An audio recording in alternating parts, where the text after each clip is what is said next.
যে কোনো গাছে কলম করার উপযুক্ত সময় হচ্ছে এই বর্ষাকাল। এই যে এগুলো আমি আনারের চারা আমি নিজের হাতে কলম করেছি এবং পাত্রে রিপোর্ট করে দিয়েছি।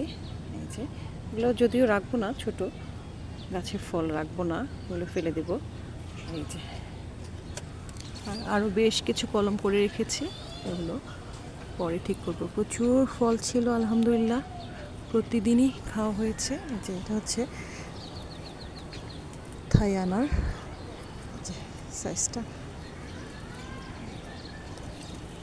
আর এখন প্রচুর ফুল আসছে। এগুলো এই ফলগুলো সব শীতে খাওয়া যাবে।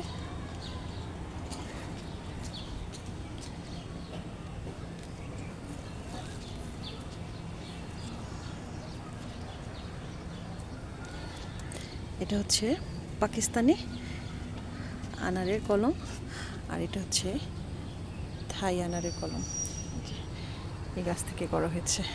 এটার মাদার গাছ হচ্ছে এটা। তো আপনারা যারাই এখন কলম করতে চান নিজের গাছের, এই সময়টাই হলো সবচেয়ে ইম্পর্টেন্ট সময় কলম করার।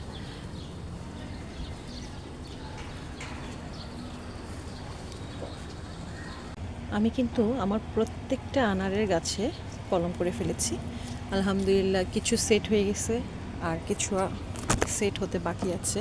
এই যে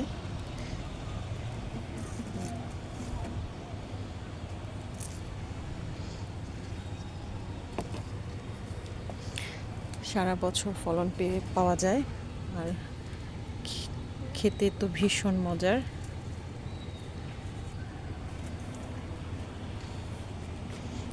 এই গাছ থেকে একটা অলরেডি কলমের চারা আমি বসিয়ে দিয়েছি, আর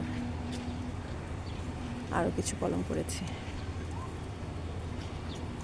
দেখেন, এটা 8 মাসের গাছ আলহামদুলিল্লাহ, কি পরিমাণে বেয়ারিং।